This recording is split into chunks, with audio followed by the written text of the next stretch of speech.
Bienvenidos a este webinar dedicado al manejo práctico del síndrome de intestino irritable en pacientes bajo atención domiciliaria. Soy Cristian Koch, egresado médico CES y egresado de gastroenterología y endoscopia digestiva de la Universidad Concepción, Chile. Quisiera en esta oportunidad compartirles por medio de esta charla algunos conceptos sobre síndrome de intestino irritable y algunas estrategias de diagnóstico clínicas y terapéuticas. Al final de la exposición, abriremos los micrófonos para resolver dudas o compartir experiencias. Objetivos. Revisaremos los criterios diagnósticos actualizados Roma 4, adaptados a los entornos domiciliarios o en consultorio individual. Discutiremos el abordaje terapéutico multimodal, dieta, fármacos, manejo del estrés. Y resolveremos dudas sobre seguimiento y alertas de derivación o remisión a nosotros como especialistas.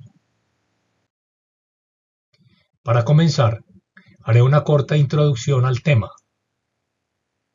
Por definición, sabemos que el síndrome de intestino irritable es un trastorno funcional gastrointestinal crónico y complejo, caracterizado por dolor abdominal recurrente con alteraciones en el hábito intestinal,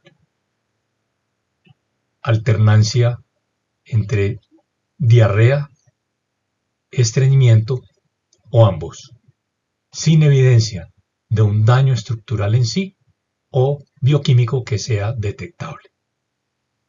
Su fisiopatología no está completamente dilucidada, pero se considera que tiene un origen multifactorial, incluso con interacciones entre diversos mecanismos que la producen.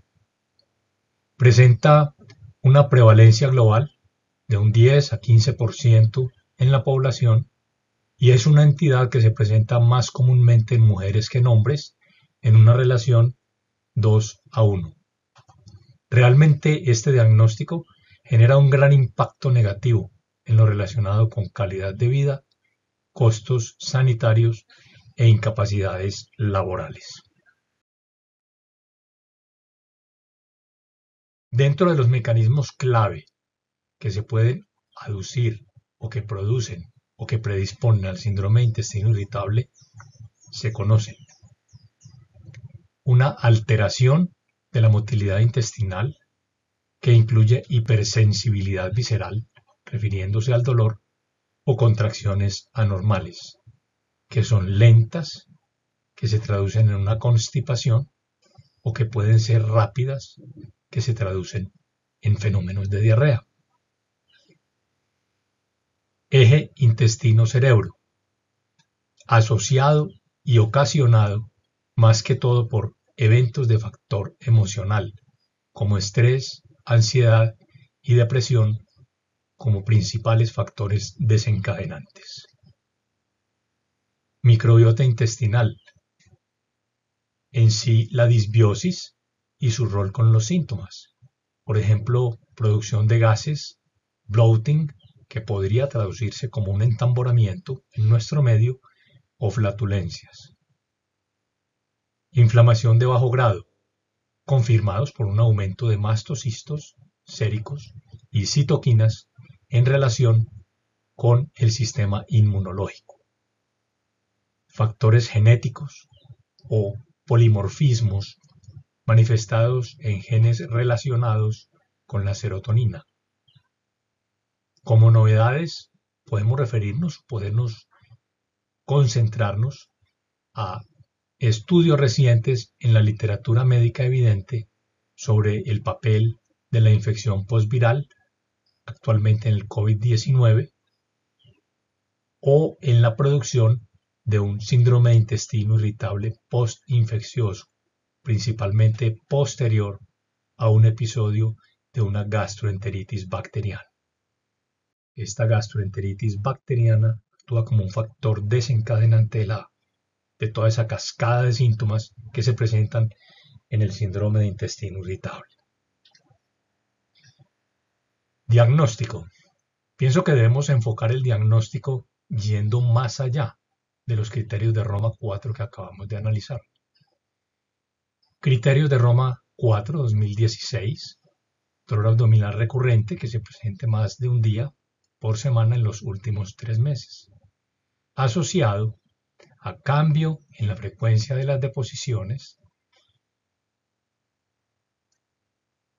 o por cambios en el fenómeno de defecación, mejoría, empeoría, o cambios en la frecuencia de las deposiciones, o por el cambio también de la consistencia. Aquí es importante recordar la famosa escala de Bristol, que nos da unos índices numéricos de pacientes que están afectados por estreñimiento severo o por diarrea.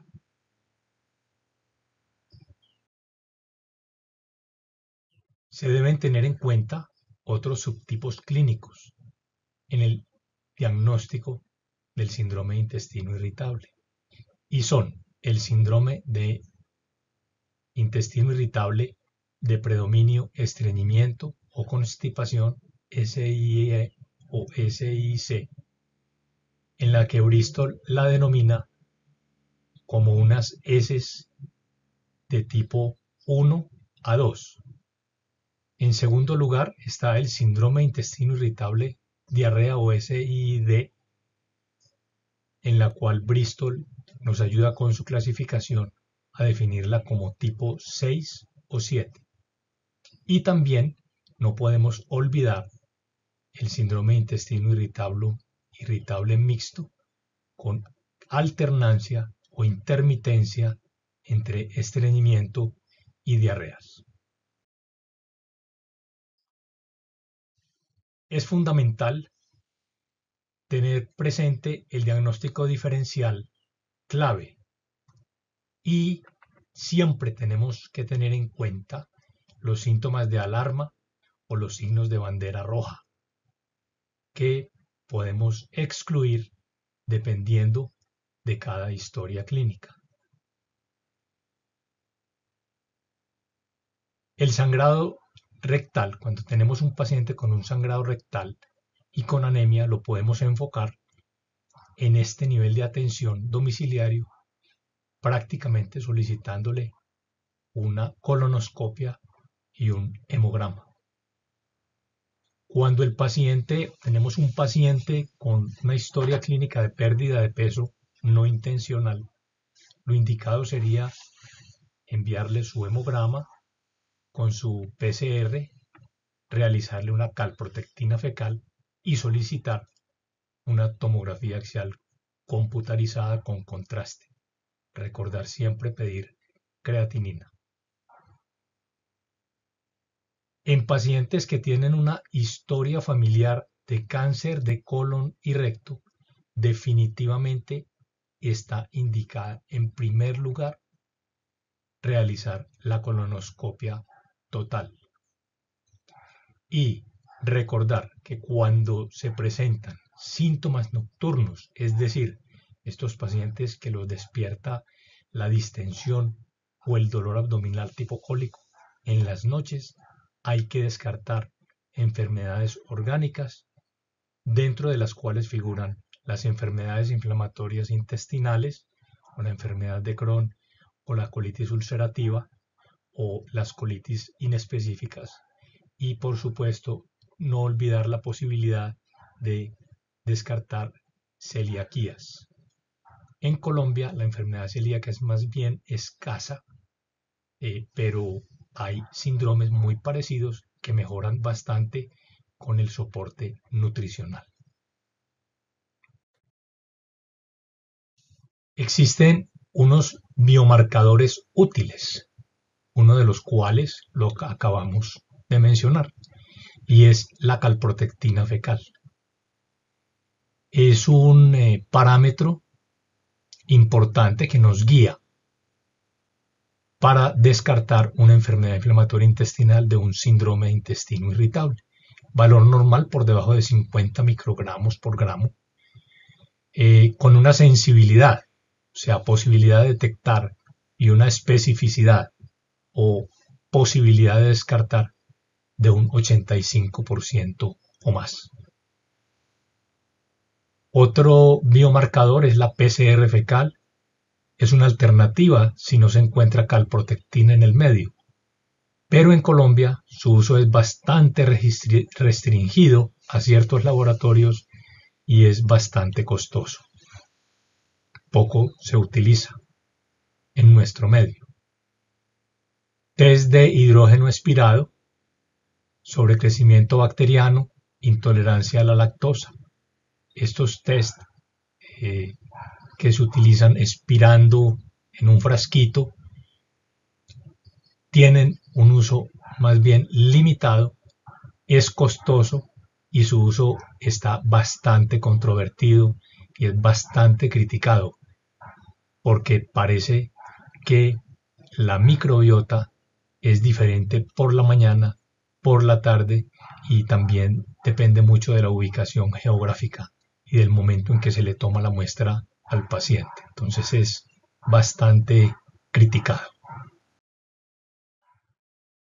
Este sería un esquema resumen de los criterios de Roma 4 que acabamos de mirar relacionado con el dolor abdominal recurrente, en relación con la defecación, relacionado con los cambios en la frecuencia de las deposiciones y relacionado con los cambios en la consistencia de las deposiciones.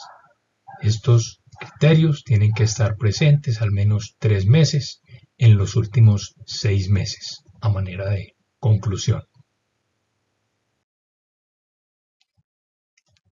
Tratamiento. Siempre en este tipo de pacientes debe haber un enfoque escalonado y muy personalizado. Siempre tener en mente un tratamiento de primera línea en todos los pacientes, que consiste básicamente en una educación y tener una excelente relación médico-paciente, explicando la naturaleza crónica pero benigna de este padecimiento que es tan frecuente en nuestras consultas. Se debe indicar una modificación dietética. Conocemos la dieta baja en FODMAPs o fosfoligosacáridos, que es efectiva en un 70% de los casos. De todas maneras, se deben evitar dietas que sean demasiado restrictivas y posterior al inicio de la dieta se deben ir introduciendo los alimentos poco a poco a medida que el tiempo va pasando, midiendo como una tolerancia alimenticia. Idealmente, estas dietas son explicadas, indicadas, seguidas y controladas por dietistas o idealmente médicos nutriólogos. En estos casos se recomienda aumentar la fibra soluble, común en nuestro medio el Psyllium, barato, fácil de tomar, que se utiliza más que todo en síndrome de intestino irritable, constipación o estreñimiento. Recordar que si los pacientes se están distendiendo mucho con esta fibra, se le debe reducir su dosis a la mitad, porque hay algunos casos en los cuales puede fallar la fibra. Entonces hay que mantener a los pacientes muy vigilados para no cambiar, por ejemplo, un síntoma de dolor a un síntoma de distensión abdominal o bloating persistente. En estos pacientes debemos sugerir evitar el alcohol, sustancias como la cafeína, la teína, derivados del té y condimentos picantes en general. Es importante también continuar con el tratamiento de segunda línea, de acuerdo al subtipo clínico de síndrome de intestino irritable que tenemos. Entonces, en primer lugar, el síndrome de intestino irritable predominio diarrea, que lo tratamos con loperamida. Esta dosis va entre 2 a 4 miligramos por día. Podemos utilizar también antibióticos como la rifaximina. Tiene que ser una dosis exacta, esquemática, de 550 miligramos 3 veces al día por 14 días. Podemos utilizar probióticos, dentro de los que figuran las bifidobacterias, los lactobacillus y los Saccharomyces. Analizamos ya el síndrome de intestino irritable, constipación o estreñimiento, en el cual está indicado utilizar el polietilenglicol. El polietilenglicol en sus distintas presentaciones de jarabe líquido o de polvo en suspensión a una dosis de 17 gramos en las noches, máximo por 5 días. Puede utilizarse 2 veces al día para ayudar a combatir ese estreñimiento. Figura la linaclotida como muy buen medicamento para el estreñimiento, a una dosis de 290 microgramos día. En Colombia no contamos con este medicamento, pero sí tenemos la prucaloprida a dosis de 1 miligramo día. Y finalmente está el subtipo de síndrome de intestino irritable de predominio de dolor, en los cuales están indicados los antiespasmódicos, iosina, trimebutina, mebeverina, pinaverio, asociados idealmente a simeticonas, entre otros que nosotros tenemos. En estos pacientes con predominancia del dolor son bastante efectivos los ansiolíticos. Particularmente utilizo 2, la amitriptilina en una dosis de 10 a 25 miligramos por noche y la paroxetina o la paroxetina a dosis ansiolíticas, dependiendo también del tipo de paciente que tengamos, porque recuerden que la amitriptilina puede producir estreñimiento y la paroxetina puede producir diarreas. Entonces hay que jugar con esto un poquito y buscar el ansiolítico más adecuado para cada uno de nuestros pacientes. Lo recomendable con estos medicamentos es enviarlos aproximadamente por un periodo entre 4 y 8 semanas. Y en casos refractarios de síndrome de intestino irritable con predominio de dolor, también hay estudios y la literatura indica usar pregabalina a dosis de 200 miligramos por día. Tercera línea.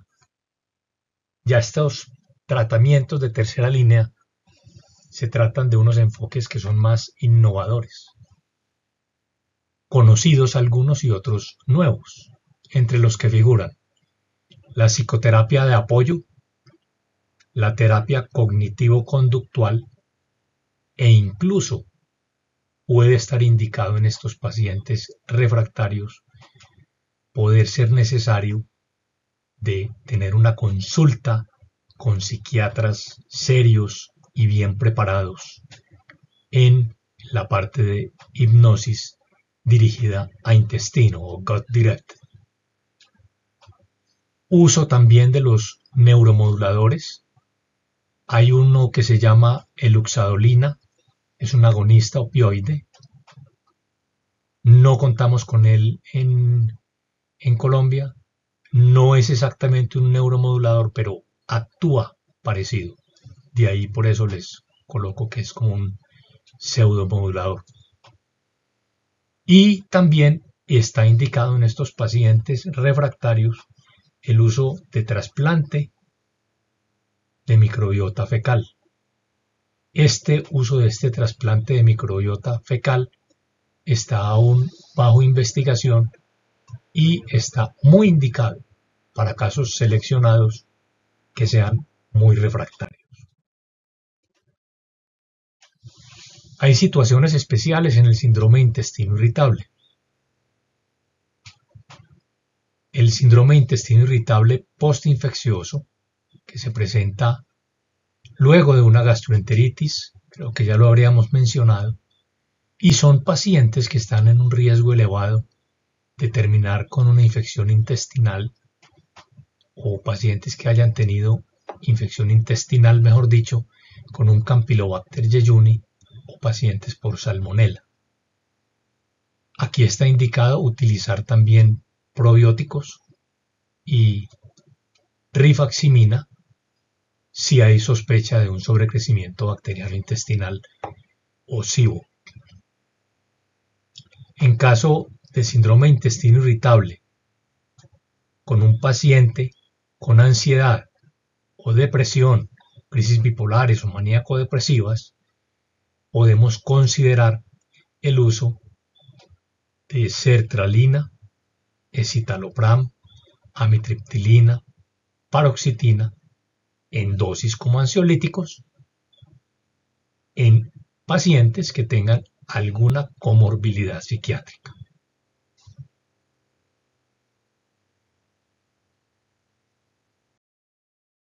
Tratamiento.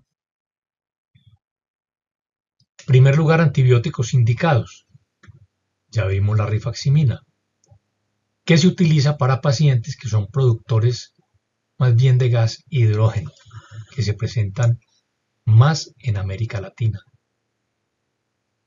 Hay indicación de utilizar la rifaximina combinada con neomicina, pero esta combinación se utiliza más para pacientes que son productores de gas metano en países europeos. En Colombia no contamos con la neomicina para hacer estos tratamientos. Es importante saberlo por si de pronto están con un paciente del extranjero. Dieta temporal baja en FODMAPs, ya lo hemos dicho varias veces. El objetivo de esta dieta es que reduce sustratos que fermentan las bacterias. Prokinéticos definitivamente se asocian en pacientes que tienen defectos para la motilidad intestinal, en especial estreñimiento, como por ejemplo la prucaloprida, y ahora se me olvidó mencionarles que también lo tenemos en nuestro medio, que es el lubiprostone. Advertir muy bien efectos secundarios que estos medicamentos pueden producir y su ingesta durante las comidas. Corregir causas subyacentes, tratar la hipocloridria en pacientes que pueden cursar con gastritis atrófica diagnosticada por endoscopia y biopsias, endoscopia digestiva superior y biopsias, tener en cuenta otras enfermedades crónicas, entre otras. Terapias alternativas. Algunos usan probióticos específicos o antimicrobianos herbales. Por ejemplo, el aceite de orégano, el aceite de menta, que ayudan a los pacientes para controlar la distensión abdominal, la indigestión, el bloating, que ya son como sustancias o terapias que se utilizan de acuerdo a la instrucción, dosificación y que deben ser administradas bajo cuidado de nuestros amigos los médicos bioenergéticos.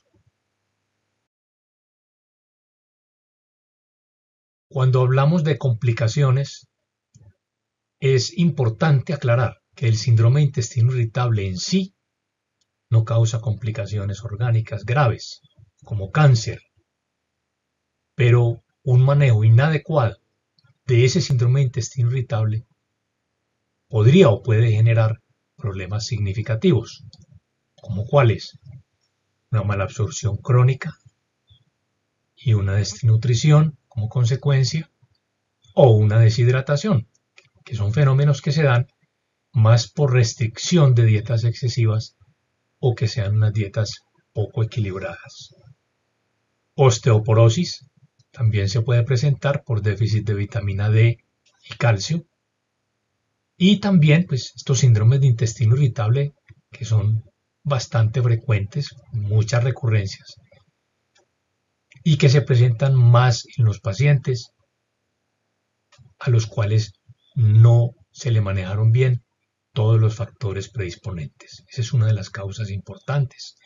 A los pacientes les debemos explicar toda la fisiopatología y factores predisponentes para tener éxito en el manejo. Y también se mencionan en estos pacientes hemorroides que se presentan más que todo por problemas de pujo rectal, entre otras situaciones anorrectales. Notas claves. Sobrecrecimiento bacteriano intestinal es una causa frecuente de síntomas similares al síndrome de intestino irritable, aclarando que los pacientes con un síndrome de intestino irritable pueden cursar con un sobrecrecimiento bacteriano intestinal. El diagnóstico y tratamiento deben ser siempre personalizados.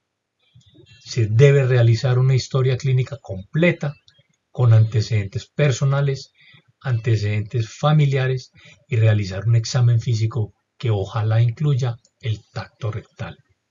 La respuesta clínica es muy variable. El síndrome de intestino irritable requiere de un abordaje multidisciplinario. Gastroenterólogos, nutricionistas, internistas, psicólogos, psiquiatras en algunos casos, deportólogos, geriatras, entre otros. Si hay sospechas de sobrecrecimiento bacteriano intestinal, se debe siempre consultar a un profesional para la evaluación y para dar un adecuado manejo. Para seguir avanzando en el tema, me gustaría repasar brevemente la microbiota intestinal. La microbiota intestinal es una comunidad compleja de microorganismos que habitan en el tracto gastrointestinal, como todos sabemos, y que está compuesta principalmente por los siguientes. Bacterias dominan un 90% de la parte intestinal, con más de 1000 especies identificadas hasta el momento actual. Virus, principalmente bacteriófagos, que infectan las bacterias. Hongos, como la cándida y el Saccharomyces. Arqueas, que son microorganismos que producen gas metano, como por ejemplo el metano brevibacter. Y protozoos, que son en estos casos menos abundantes, pero que pueden estar presentes en algunos individuos. Yo sugiero también realizar tratamientos antiparasitarios en estos pacientes, ya que la parasitosis es un diagnóstico muy frecuente en nuestra ciudad y en nuestro país.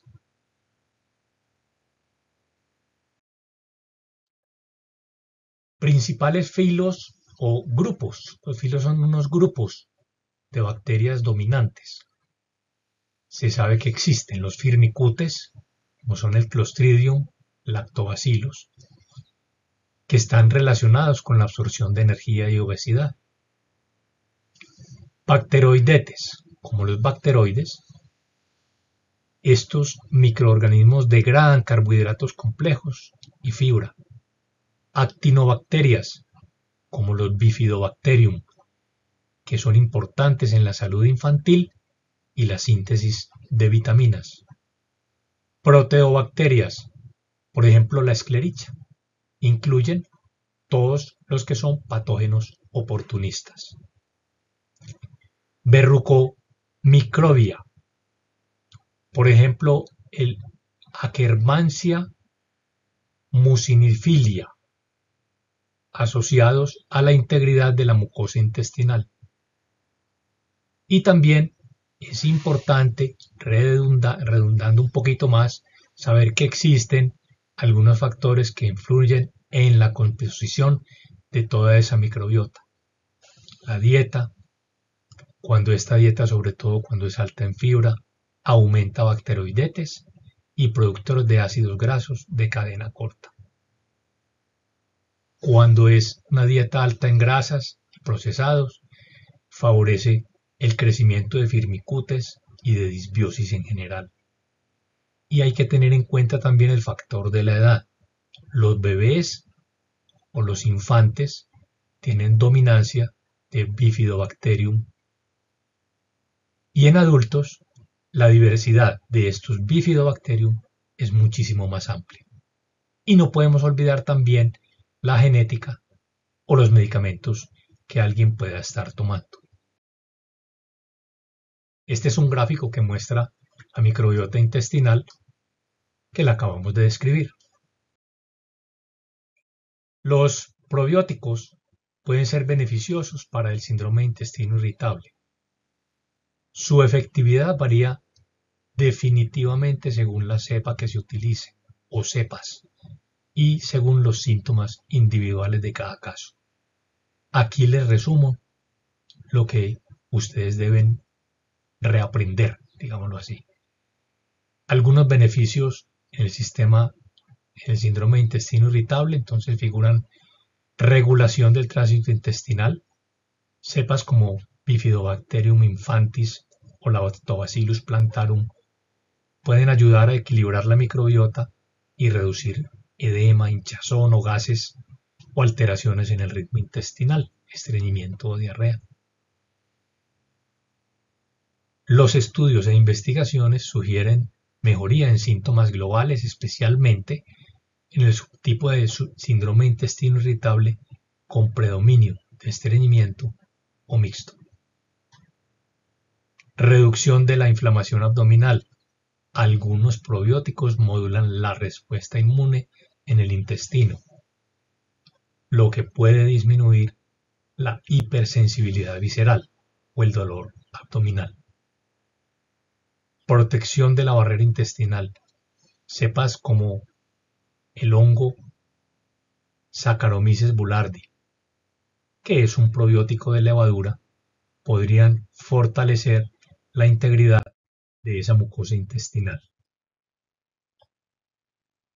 En definitiva, las cepas con mayor evidencia científica que protegen la barrera intestinal son Bifidobacterium infantis, Lactobacillus plantarum, Saccharomyces boulardii o combinaciones específicas como por ejemplo Lactobacillus ramosus, Bifidobacterium animalis o Bifidobacterium lactis, cada uno con su tipo especificado. Para ir finalizando, actualicémonos con un estudio reciente de nuestro país realizado por el laboratorio Megalabs que evalúa el efecto clínico y la seguridad de un probiótico multicepa estudiado en pacientes colombianos. El objetivo planteado para el estudio fue describir el comportamiento clínico de una cohorte de pacientes con síndrome de intestino irritable después de 8 semanas de tratamiento con Multiflora Plus. Dentro de las alternativas para el tratamiento del síndrome de intestino irritable se han propuesto los probióticos, como lo acabamos de mencionar en la charla, que contribuyen al control de dolor y de la distensión abdominal. Esta investigación se realizó con el objetivo de evaluar el efecto clínico y la seguridad de un probiótico multicepa en pacientes colombianos con diagnóstico de síndrome intestino irritable con todos los subtipos clínicos. La metodología usada en el estudio se basa en la escala IBS con clasificación de seguridad, cada una con su puntuación desde por debajo de 75 paciente en remisión hasta una clasificación de por encima de 300 que nos indica que es grave.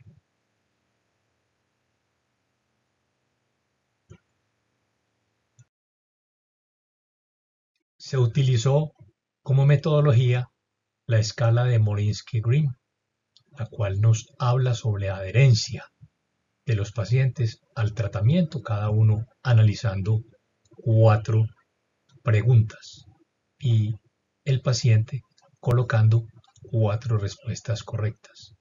Esta escala nos permite identificar si los pacientes cumplieron bien con ingerir el medicamento a las dosis recomendadas.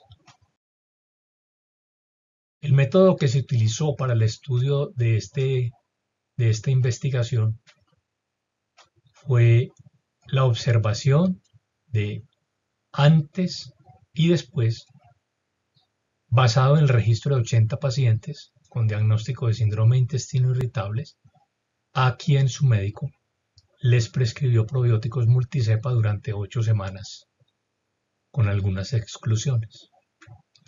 Se comparó el puntaje de severidad de los síntomas de síndrome de intestino irritable basal con el puntaje final y se describieron los efectos adversos reportados, dando u observándose los siguientes resultados. El promedio de edad de los pacientes fue de 47 años, el 65% eran mujeres que fluctuaban en una edad de 52 y de 80 años, el 20% de los pacientes cursaban con síndrome de intestino irritable tipo D o diarrea, el 40% cursaban con síndrome de intestino irritable tipo C o E, estreñimiento, y el 40% figuraban con cuadros alternantes o mixtos. El tiempo promedio de evaluación del cuadro actual fue de 41 días, promedio basal fue de 308 puntos, promedio final de 78.4, la diferencia de medias fue de 230 puntos y se registraron 11 eventos adversos muy leves, posiblemente asociados a la terapia, pero no complicados. La conclusión que podemos tener de este estudio colombiano en pacientes con síndrome de intestino irritable es que el uso en ellos de estos probióticos multicepa administrados juiciosamente por 8 semanas son tratamientos seguros y producen una mejora significativa, sobre todo de pacientes que tengan subtipo de síndrome de intestino irritable con predominio para dolor y distensión abdominal, bloating o gases abdominales. La remisión global concluida en el estudio es de un 60%,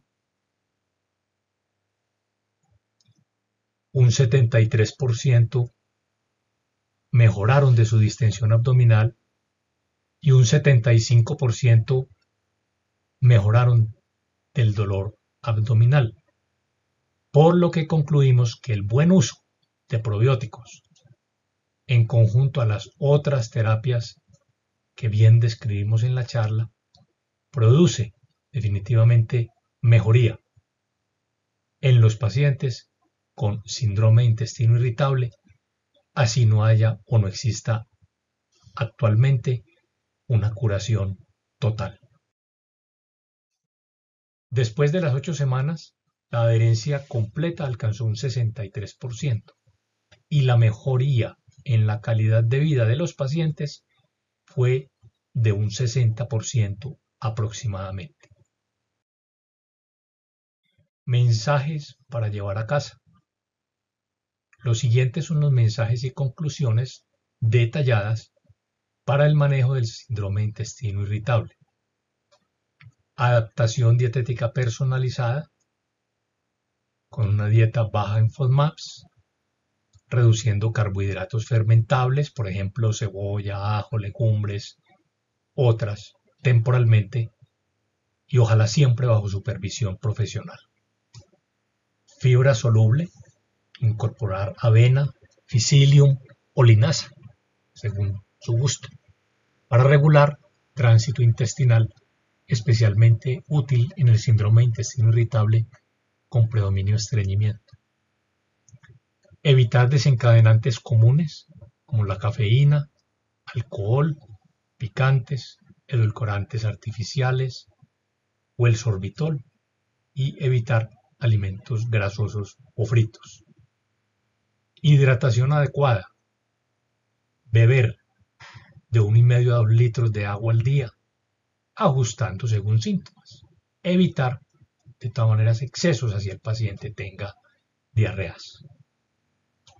O utilizar los sueros orales comerciales al que todo paciente y de cualquier estrato tiene una consecución fácil.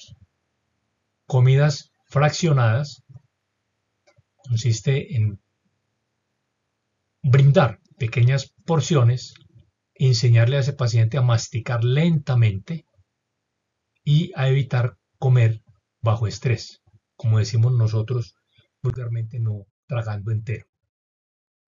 Manejo del estrés y salud mental por medio de técnicas de relajación, como el yoga, la meditación, la respiración diafragmática o cursos o entrenamientos de mindfulness diario. Actividad física moderada, practicar caminatas, natación o ciclismo, ojalá 30 minutos al día, para mejorar la motilidad intestinal y reducir también la ansiedad. Apoyo psicológico, considerar terapia cognitivo-conductual, o podemos también sugerir utilizar aplicaciones en Internet de salud mental si hay ansiedad o depresión asociada. Uso de medicamentos y suplementos según síntomas específicos. Para diarrea, la loperamida, utilizarla como un uso ocasional o a demanda. Para estreñimiento, suplementos de fibra, psyllium o laxantes osmóticos como el polietilenglicol. Y para el dolor abdominal, antiespasmódico como la iosina y los otros que conocemos en el mercado, algunos asociados a simeticona. Uso de probióticos. Cepas como Bifidobacterium infantis pueden reducir hinchazón, edema, distensión y dolor abdominal. Remedios naturales. Aceite de menta. Actualmente también tenemos cápsulas entéricas que están indicadas más para espasmos y en algunos casos remedios naturales como el jengibre que se utilizan para las náuseas. Modificaciones en el estilo de vida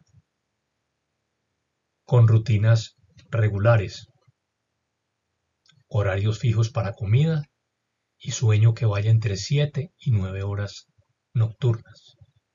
Evitar tabaco y alcohol, ya que estos agravan la irritación intestinal. Y practicar una buena higiene del sueño. Ambiente oscuro, tranquilo, sin estrés, sin pantallas antes de ir a la cama o ir a dormir. Enfoque multidisciplinario y seguimiento. Se puede hacer uso de la telemedicina. Hacer o practicar, después de que ustedes vieron a ese paciente, unas consultas regulares, no necesariamente presenciales, para ir ajustando tratamientos y incluso a través de esta telemedicina poder conseguir acceso a nutricionistas, a nutriólogos o a psicólogos dado el caso. Terapias alternativas, yo pienso que se pueden considerar como alternativas, como su nombre lo dice. Ahí se menciona la acupuntura y, como les mencioné durante la charla, la hipnoterapia dirigida a intestino en caso de haber disponible por personas serias y preparadas. Conclusiones claves. Personalización. El manejo debe adaptarse al subtipo de síndrome de intestino irritable, sea diarrea, estreñimiento o mixto. Y ese manejo también se debe adaptar muy bien a ese perfil de cada uno de los pacientes. Holismo. Se debe combinar idealmente una dieta saludable indicada para estos pacientes, practicar un manejo emocional adecuado y promover actividad física. Todos estos factores definitivamente potencian los resultados positivos. Empoderamiento. Enseñar al paciente a reconocer sus factores desencadenantes o predisponentes y ese paciente enseñarle a que responda de manera proactiva ante los mismos. Vigilancia. Monitorear cambios persistentes y estar muy atentos a cualquier signo de alarma para descartar patologías graves. Signos de alarma: pérdida de peso, antecedentes familiares, anemia, entre otros. Apoyo emocional. El abordar el impacto psicológico de cada uno de estos individuos mejora la adherencia y estoy seguro de que mejora esa calidad de vida.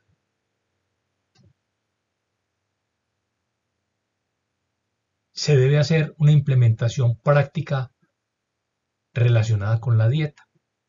Iniciar entonces esa dieta baja en FODMAPs por unas 4 a 6 semanas, como les dije, reintroduciendo gradualmente los alimentos y hacer unas pruebas de tolerancia.